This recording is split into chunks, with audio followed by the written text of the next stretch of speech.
Summary आज हरे कृष्णा दंड प्रणाम। आज हम भगवद गीता के चैप्टर 12 जिसका के नाम है भक्ति योग, उसका समरी आज करेंगे। Quickly we'll do it.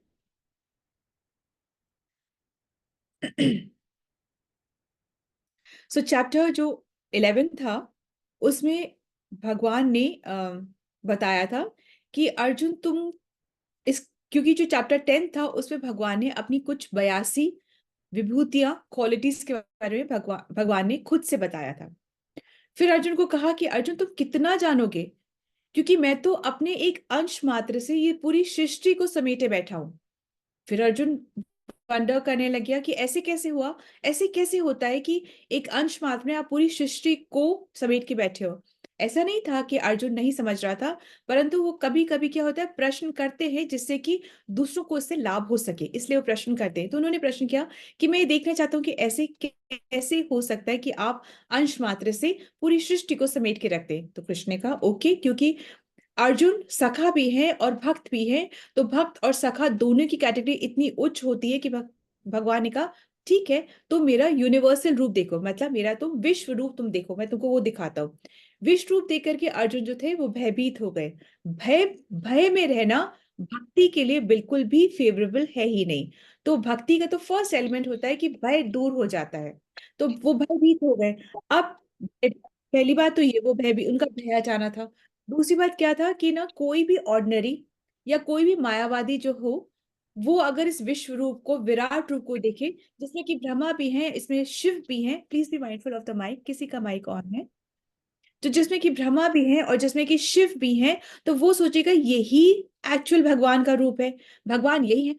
जबकि ऐसा नहीं है, भगवान का ये तो टेम्परेरी उन्होंने दिखाने के लिए ये रूप लिया था। भगवान का जो परमानेंट रूप है, जो सत्य चित और आनंद है, वो भगवान का द्विभुजा जो रूप है, सुंदर श्याम सुंदर जो रूप है, वही भगवान का रूप है। तो अब जो है, फिर इसके बाद में ये कंफ्यूजन मिटाने के लिए और इस तथ्य को स्पष्ट बताने के लिए कि एक्चुअली में जो भगवान का जो साकार रूप है, वही रूप परमानेंट है, ये टेम्परेरी रूप है। तो दो चीजें, एक भय को मिटाना था और इस तथ्य को स्थापित करना था कि जो साकार रूप है वही एक्चुअल सतचित आनंद रूप है। अब चैप्टर 12 स्टार्ट होता है। तो तो अर्जुन ने फिर एक प्रश्न पूछा उससे कि चैप्टर 12 स्टार्ट होता है। तो चैप्टर 12 जब स्टार्ट होता है तो फर्स्ट श्लोका में अर्जुन ने पूछ रहे थे कि कौन श्रेष्ठ है, जो आपके साकार रूप की भक्ति करता है या जो आपकी निराकार रूप की भक्ति करता है। बिकॉज देखने में तो ये इतना सब कुछ है, तो कौन सबसे श्रेष्ठ है। तो भगवान ने विदाउट वेस्टिंग एनी टाइम, उन्होंने बिल्कुल टाइम नहीं वेस्ट कर, उन्होंने सेकंड श्लोक में कह दिया कि एक्चुअली जो साकार रूप की पूजा करता है, भक्ति करता है, मन को श्रद्धा से मुझ में लगा करके, मुझको लक्ष्य मान के जो करता है, वही श्रेष्ठ है। मन एक्चुअली बहुत कॉम्प्लेक्स होता है। मन का काम क्या होता है, मन के तीन काम होते हैं, थिंकिंग, विलिंग एंड डूइंग। ये तीन उसके काम होते हैं। मन क्या तो सोचता भी है, बोलता भी है, और ये उसके तीन काम होते हैं, थिंकिंग, विलिंग और डूइंग। ये मन के तीन काम होते हैं। और मन अपने आप को बहुत कॉम्प्लेक्स सिचुएशन में रखता है।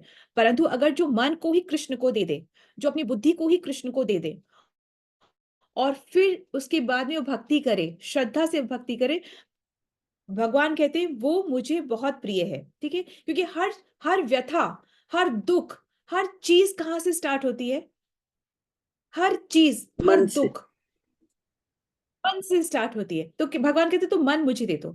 तो पहली बार में भगवान ने बोल दिया था कि मन और बुद्धि तो मुझको दे दो और फिर तुम आगे बढ़ो। तो सबसे पहले उन्होंने मांगा है कि तुम मन और बुद्धि तो मुझको दे दो।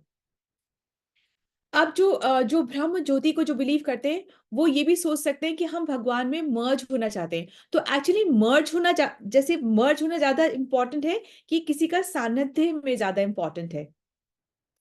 तो कहने की बात यह है कि क्लोजनेस, सानिध्य ज्यादा इंपॉर्टेंट है, बजाय कि मर्ज ही हो जाओ। क्योंकि हम जानते हैं कि मर्ज तो कुछ होता ही नहीं है, सबका अस्तित्व रहता है, इंडिविजुअलिटी रहती है।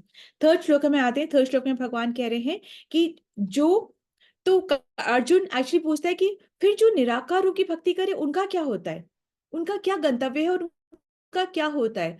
तो बोलते हैं, जो भगवान कह रहे जो निराकार रूप की जो भक्ति करते हैं, वो भी कई जन्मों के बाद जब उनको ये समझ में आ जाता है कि कृष्ण ही परम सत्य है, तब वो मेरे पास आते हैं। पर उनको ये जानने में, समझने में बहुत वक्त लग जाता है, उनको बहुत वक्त लग जाता है।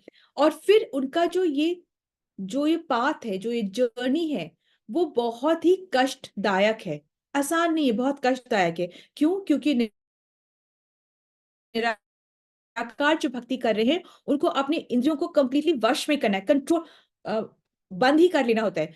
वो आंख बंद कर लेंगे, कानों से कुछ सुनेंगे नहीं, ध्यान को ऊपर केंद्रित करेंगे, अपने को पूरा बिल्कुल सब चीजों से बंद, विड्रॉ कर लेते हैं। इसका सही वर्ड है विड्रॉ कर लेते हैं। बल्कि भक्त क्या करता है, अपनी इंद्रियों को चैनलाइज करता है। ठीक है, विड्रॉ समेट नहीं लेता है, चैनलाइज करता है। और भक्त क्या करता है, कंट्रोल करता है और चैनलाइज करता है।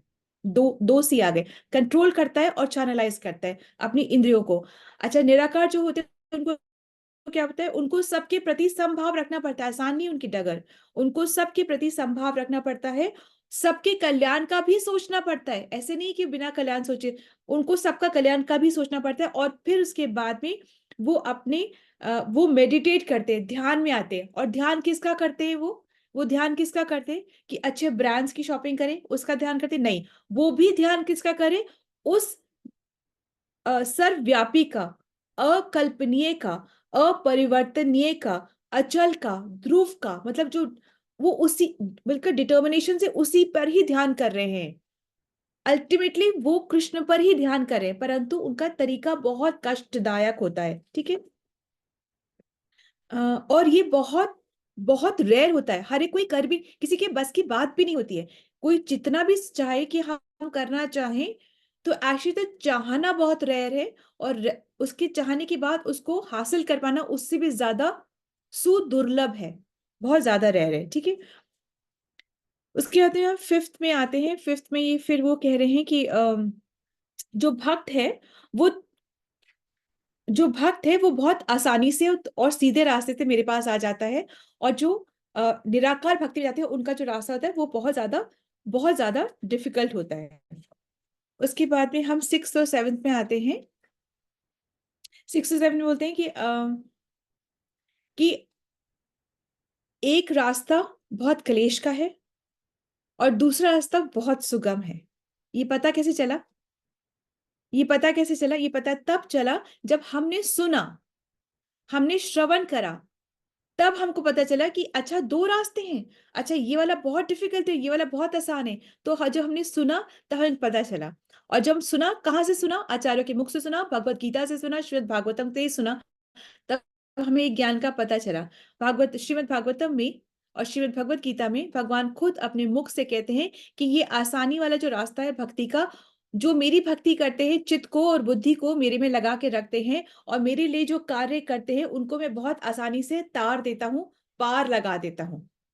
बाकी जो निराकार भक्ति में रहते हैं, वो घूम करके करोड़ों जन्म लेकर के, जब जिस वक्त उनको ये बात समझ में आ जाए, वो तब मेरी शरण में आते हैं और फिर मैं उनको तार देता हूँ। पर वक्त उनका इतना ज्यादा, उनको वक्त लग जाता है।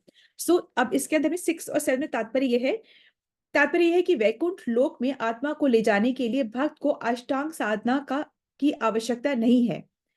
इसका भार भगवान स्वयं अपने ऊपर ले लेते हैं। भक्त को सोचने की जरूरत नहीं है कुछ भी, कि कब प्राण त्यागूं, कैसे करूं उसको, अभी क्या, कौन सा है उत्तरायण है, कहाँ पर सूर्य, उसको कुछ सोचने की जरूरत नहीं होती। रात है, दिन है, संग क्या है, किसका, उसको कुछ नहीं। जैसे एक बच्चे को जब उसके माता पिता प्रोटेक्शन दे रहे हैं उसको, तो उसको सोचने की जरूरत नहीं होती है। यहाँ पर स्पष्ट है कि वे स्वयं ही उद्धारक बनते हैं। बालक अपने माता पिता द्वारा अपने आप रक्षित रहता है, स्वयं वो रक्षित रहता है। अब कोई कितना भी कुशल तैराक क्यों ना हो, कितना ही प्रयत्न क्यों ना कर ले, किंतु समुद्र में गिर जाने पर वह अपने आप को बचा नहीं सकता। कोई कितना भी स्विमिंग अच्छी जानता क्यों ना हो, परंतु समुद्र में जो गिरा हुआ है वो कब तक स्विम करता रहेगा? कितना स्विम करेगा वो? कैसे पहुंचेगा वो पार? परंतु यहीं पर अगर कोई उसको हेल्प के लिए पैराशूट से उसको नीचे हेल्प भेजता है, तो पकड़ कर ऊपर चढ़ के चला जाता है। इसी प्रकार से जो ज्ञानी होता है, वो सोचता है मैं सब कुछ करूंगा। उसको अपने ज्ञान पे, अपने बल पे पूरा विश्वास होता है। बोलता है मैं पढ़ूंगा सारे शास्त्र, मैं समझूंगा उसको, मैं तरीका देखूंगा, मैं ऐसे ब्रह्म में मेडिटेट करूंगा, तो फिर वो कब तक करेगा, कब तक करेगा? पर वहीं पर तैराक कब तक तैरता रहेगा? पर वहीं पर अगर एक एंकर आकर के उसको उठा लेता है तो तुरंत उठ जाता है। तो यही है कि ज्ञानी अपने बल पर, अपने ज्ञान पर रहता है, पर भक्त क्या कहता है? वो कहता है मैं कुछ नहीं जानता, मुझे कुछ नहीं मालूम है। वो सिर्फ समर्पित रहता है, सिर्फ समर्पित रहता है, अपने मन से, अपनी बुद्धि से, सबसे वो समर्पित रहता है। ठीक है। अम, इस श्लोक का भावार्थ ये है कि मनुष्य को चाहिए कि वह न तो सकाम कर्म, मतलब कर्म करो फल की इच्छा ना करो, वो होता है सकाम कर्म की, विभिन्न विधियों में न उलझे, न तो चिंतन, न अनुष्ठान, यज्ञ, दान, तप, पुण्य, इन चीजों में उलझे ही नहीं वो। उसको क्या करनी है, उस भक्त को क्या करना है? सिर्फ और सिर्फ भक्ति करनी है और अपनी जो रिस्पॉन्सिबिलिटीज है उसको निभाना है, इतना सा करना है। और भगवान कहते हैं मैं तुम्हें पार कर दूंगा, दैट इज इट। ठीक है। अ, आत्म साक्षात्कार के बहुत सारे तरीके हैं। कर्म योग है, ज्ञान योग है, ध्यान योग है, तपस्या है, परंतु भगवान कह रहे हैं क्या करना है तुम्हें? तुम्हें सिर्फ भक्ति योग करनी है। क्यों कह रहे हैं भक्ति योग करनी है? नंबर वन, ये बहुत आसान है। नंबर टू, भक्ति योग जब कर रहे हैं तो क्या हम पढ़ नहीं रहे हैं? क्या हम ज्ञान का इस्तेमाल नहीं कर रहे हैं? हम पढ़ रहे हैं भगवत गीता।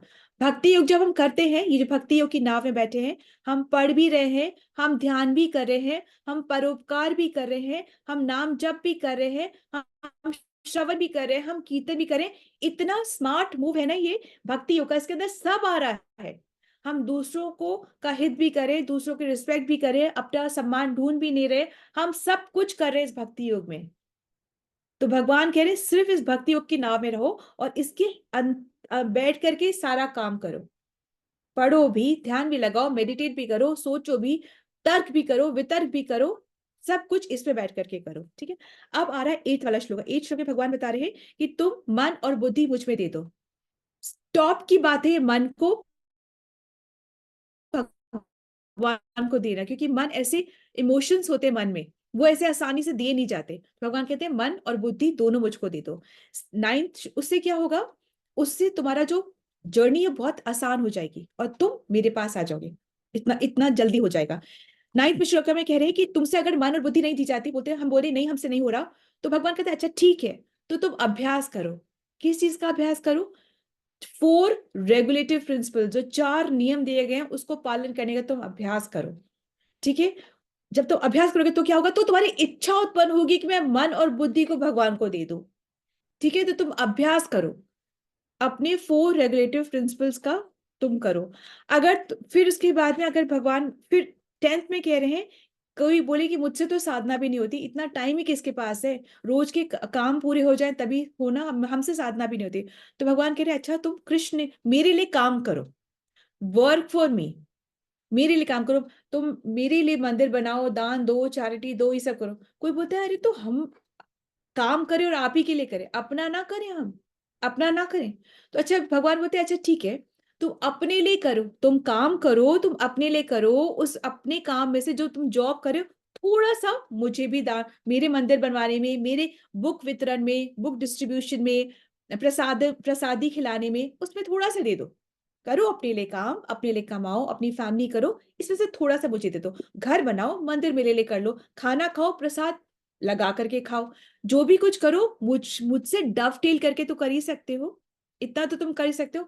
नहीं, ये भी अगर तुमसे ये भी नहीं होता है तो तुम सिर्फ सोशल सर्विस कर लो, परोपकार कर लो। तो देखा है सोशल सर्विस कितना नीचे लेवल पे आ गई है। मन दो, बुद्धि दो, अभ्यास करो, कर्म करो, फल मेरे लिए करो, थोड़ा सा पोर्शन मेरे लिए दे दो, ये भी नहीं होता तुमसे थोड़ा सा पोर्शन, तो फिर तुम सोशल सर्विस ही कर लो। तुम कुछ तो करो, क्योंकि तुम कहीं से शुरू करोगे तो तुम मन बुद्धि तक पहुंच ही जाओगे। तो तुम कहीं से स्टार्ट करो। ऐसे हमें लग सकता है कि ना हम भक्ति करें, अगला तो बिल्कुल कुछ ही नहीं कर रहा, नहीं वो अपने रास्ते में चल रहा है।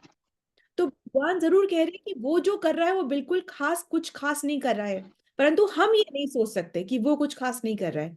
ठीक है। वो जहां पर है वो पहुंचेगा, पहुंचना उसे उसी रास्ते से वो पहुंचेगा, तो हम जज नहीं कर सकते। जबकि भगवत गीता में भगवान कह रहे हैं कि वो बहुत लो लेवल पे है, पर हम उसको जज नहीं कर सकते। ठीक है। अब आगे है अ, कोई कहे कि मतलब वो इंसान जो कहे कि मुझे भक्ति में बिल्कुल इंटरेस्ट ही नहीं है, मेरे सर्कमस्टांसेस ही मुझे अलाउ नहीं करते कि मैं भक्ति करूं, मेरी फैमिली अलाउ नहीं करती मुझे मैं भक्ति करूं, तो फिर आप सोशल सर्विस कर लो। ठीक है, सोशल सर्विस कुछ तो करो। उसके बाद है, तुम अगर यहाँ तक कि तुमसे अच्छे काम भी नहीं होते, सोशल सर्विस भी नहीं हो रही तुमसे, वो भी अच्छा काम नहीं हो रहा, तो ठीक है तुम बुरे काम करो। बुरे काम करते वक्त उस वक्त भी भगवान का ध्यान कर लो। बुरे काम से जो तुम्हें मजा आ रहा है ना, उस मजे को तुम भगवान से एसोसिएट कर लो। फिर वहां से तुम्हारी शुद्धता की जर्नी स्टार्ट हो जाएगी। ठीक है, तो कहीं से भी स्टार्ट करो, पर करो जरूर, जहां हो वहां से तुम आगे बढ़ो। अब श्लोक 11 पे आ जाते हैं कि वो कह रहे हैं कि अब अपने जो तुम्हारे जो तुमने कर्म करा, उससे जो तुम्हें जो फल मिला, फल किसी भी तरीके से मिल सकता है आपको, ग्लोरी अप्रिसिएशन मिल सकती है, तो उसको अपना मत मानो। कि बोलो कि कृष्ण की कृपा से हुआ है, तुम्हें कुछ सक्सेस मिला उसको अपना मत मानो, मैंने मेहनत करी थी, आई डिजर्व इट।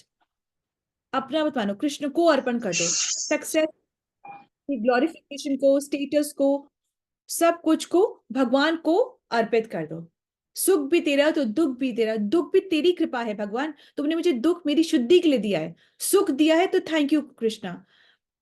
अगर कुछ दुख आ रहा है तो ये सोचना है दुख तो मेरे लिए बहुत बड़ा था, पर कृष्ण ने उसको बहुत छोटा सा कर दिया है, बिल्कुल सैंपल दुख दिया है इसको, ऐसे सोचना है। ठीक है, तो अपने को बहुत समभाव में रख करके आगे चलना है। 12 में आ जाते हैं, 12 में बोलते हैं कि तुमसे ये सब भी कुछ नहीं हो रहा है, तो तुम फिर अब ज्ञान को कल्टीवेट करो, नॉलेज को कल्टीवेट करो, पढ़ने की कोशिश, शास्त्र पढ़ो, आलतू फालतू नहीं, शास्त्र पढ़ो, वो नॉलेज हो जिस तुम्हारा कल्याण हो। 12 में बोला है। अब तुमसे अगर वो नॉलेज भी तुमसे नहीं ली जा रही है, तो तुम ध्यान करो, तुम सिर्फ बैठ करके मेरा चिंतन करो बस। तुम देखो कि कृष्ण की आंखें देखो, भौहें देखो, लिप्स देखो, उनका रूप देखो, उनकी बांसुरी देखो, उन्होंने क्या पहना है वैसे देखो, दर्शन लो। बस तुम ध्यान करो, मेडिटेट करो, तुम वो ही कर लो।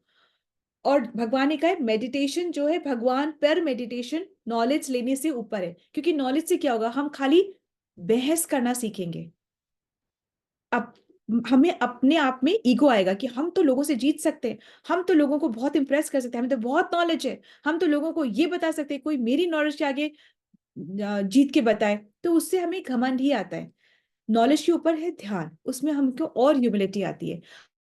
और भगवान कहते हैं कुछ भी ना हो तो तुम सब कुछ बस जो कर रहे हो, मुझ मुझे डफटेल करके चलते चलो, मतलब मुझे अपने साथ रख के चलो, अच्छा करे तो मुझे साथ रखो, बुरा करे तो मुझे साथ रखो, जो तुम्हें कर्म करे तो मुझे साथ रखो, कर्म का जो फल मिल रहा है उसको, उसमें भी मुझे अपने साथ रखो, बस मुझे भूलो मत। ऐसे करके तुम आगे बढ़ते रहो। 13 से वो शुरू कर देते हैं कि मेरे भक्तों के कुछ गुण होते हैं, गुण के बिना मेरे भक्त नहीं होते। ठीक है, तो गुणों की व्याख्यान कर रहे हैं। तो सबसे पहले बोले कि वो भक्त जो है किसी से द्वेष नहीं करता, किसी से ईर्ष्या नहीं करता। ठीक है, उसको जो मिला है वो उसके कर्मों से मिला है। और कोई अगर हम सोचे कि वो तो कुछ भी नहीं कर रहा भक्ति, फिर भी वो इतने ऐश कर रहा है, तो उससे वो इंस्पायर नहीं होता। क्योंकि अगर सपोजिंग से कि आपके बगीचे में आम का पेड़ लगा हुआ है, और आप सुबह सुबह जाओ, सोचो मैं तो अंगूर तोड़ूंगा, तो क्या उससे अंगूर मिलेंगे आपको? आम का जो पेड़ लगा उससे अंगूर मिलेंगे आपको? नहीं। जब आपने बीज आम का लगाया है तो आपको फल भी आम का ही मिलेगा। कितना भी हाइब्रिड प्लांटिंग कर लो आप, तो आम के पेड़ से अंगूर नहीं उतार सकते आप। इसी तरीके से जो आपके कर्म है उससे वही आपको, आपके जो, जब आप मनुष्य जीवन लेते हो, जब आप लेते हो तो आपका, या कोई भी बॉडी लेते हो, सॉरी नॉट मनुष्य जीवन, आप जो भी, तो आपको भोगने पड़ते हैं वो कर्म। ठीक है, तो ये आप ही की कर्म है जो हमको खुद भोगने पड़ते हैं। ना भगवान ना किसी के कर्म लेता है, ना किसी के पाप लेता है, ना किसी के पुण्य लेता है। ठीक है, तो किसी से द्वेष नहीं करता, सबसे दयालु है। दयालु का एग्जाम्पल कैसे, एक था मृगारी, वो शिकारी था, और वो सबको ना मार, सारे सबको का शिकार करता था और अधमरा करके छोड़ देता था, मतलब पूरा नहीं मारता था। अ, जंगल के जानवरों को वो आधा मारता था और तड़फने के लिए छोड़ देता था, और जितना जानवर तड़फता था उतना मृगारी खुश हो जाता था। इस तरीके से होता था।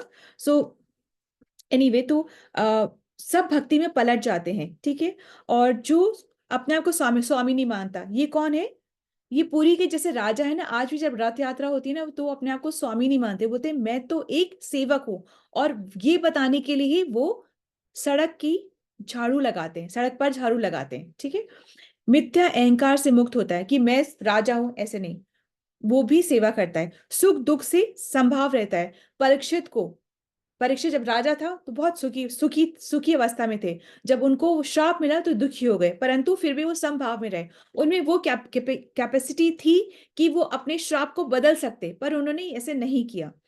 ठीक है, सहिष्णु है, सदैव आत्मसंतुष्ट है। ये सारी क्वालिटीज भगवान फिर बताते जाते हैं कि जो मेरा भक्त है उसमें सारी क्वालिटीज हैं।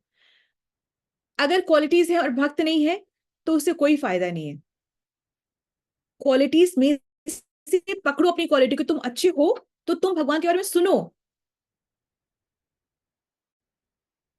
सिर्फ अच्छाई से कुछ नहीं होगा। अच्छे हो तो भक्त बनो। तुम्हें वो क्वालिटी है, उस क्वालिटी को यूज करने का फ्री विल तुम्हारा खुद का अपना है। उसको यूज करो और भगवान के बारे में सुनो। सुनोगे तो और क्वालिटीज डेवलप होंगी। आगे चलेंगे। जो सुख और दुख में 15 वाले श्लोका में हम आ जाएंगे कि जो किसी को कष्ट नहीं पहुंचाता, किसी को हर्ट नहीं करता, और जो किसी और के हर्ट पहुंचाने पे विचलित भी नहीं हो पाता। ये भी बहुत जरूरी है। किसी ने हमें दुखी करा, विचलित नहीं होना है। तो इसमें एक किसी ने पूछा था कि जब अर्जुन का जो सन अभिमन्यु वो जब युद्ध में मारा गया तो अर्जुन तो बहुत विचलित हो गया था। कृष्ण तो उसके सामने थे, गीता तो वो सुन रहे थे, फिर वो इतना विचलित क्यों हो गया? अब सुनो। तो प्रभुपाद ने कहा कि अब इसको सुनो। हम ह्यूमंस हैं, इमोशंस हमारे पास हैं। हम होते हैं विचलित, और होना भी चाहिए। परंतु जब कृष्ण ने उनको बोला कि अर्जुन को, कि अर्जुन इतना विचलित मत हो, तुम उठो और युद्ध करो, तो ऐसा नहीं था कि अर्जुन मेरा बेटा नहीं रहा तो सब कुछ छोड़ छाड़ करके वो जंगल चला गया था। नहीं, उसने भगवान के इंस्ट्रक्शंस को माना, अपने कर्तव्य का पालन करा और वो आगे बढ़े थे।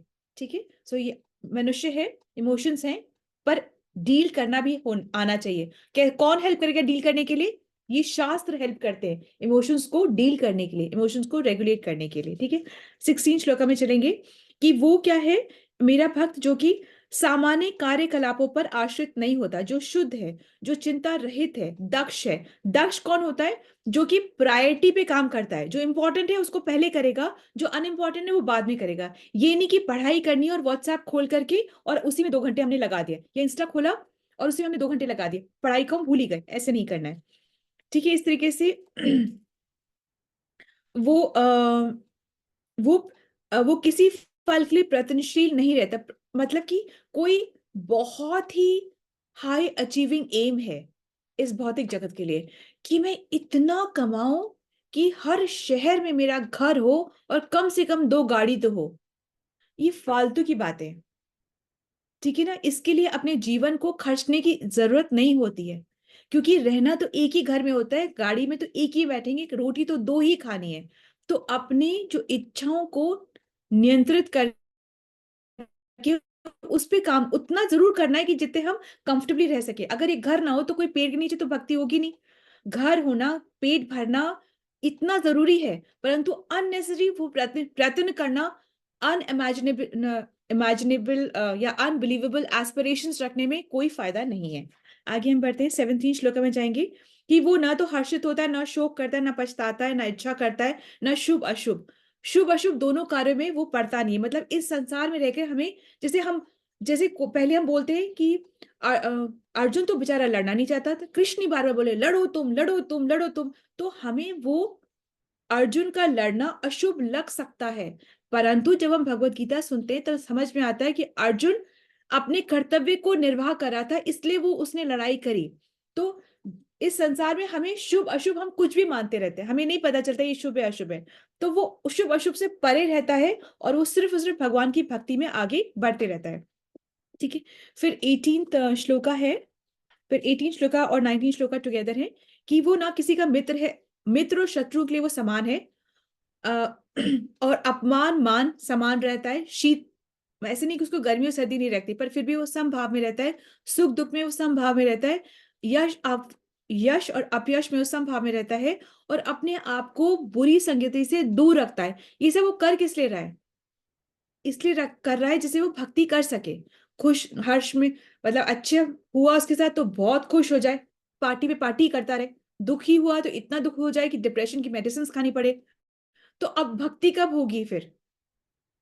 भक्ति कब होगी? अगर समभाव में नहीं रहेंगे तो भक्ति कब होगी? तो भक्ति करना इस मानव जीवन का सबसे सबसे इंपॉर्टेंट और सबसे जरूरी काम है। ठीक है, अब इसी तरीके से हम लास्ट वाले श्लोका में आ ही चुके हैं। और यस, लास्ट श्लोका में आ चुके हैं। कुछ कुछ बातें और थी पर इट्स ओके।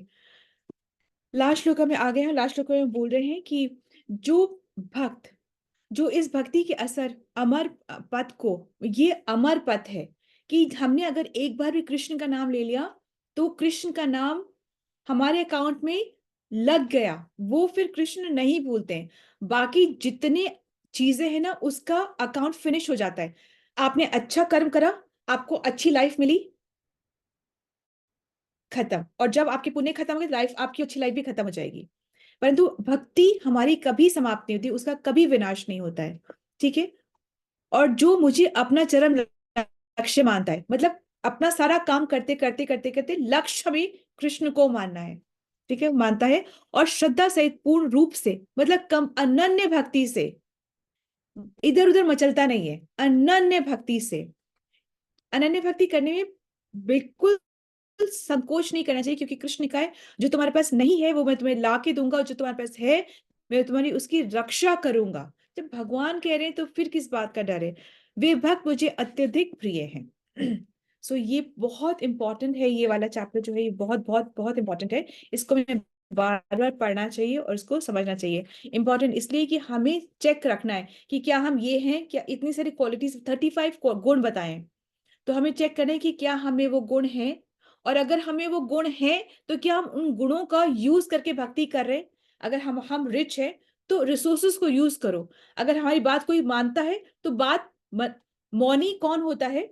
जैसे मौनी का एग्जाम्पल दिया है, जैसे झरना होता है ना, वो बारिशों में ही कल कल करके बहता है, और जब बारिश नहीं होती जिन महीनों में, वो सूखा पड़ा रहता है। ऐसे मौनी जो होता है वो जो बात करता है तो कृष्ण की बात करता है, और जब नहीं कृष्ण की बात होती तो चुप हो जाता है।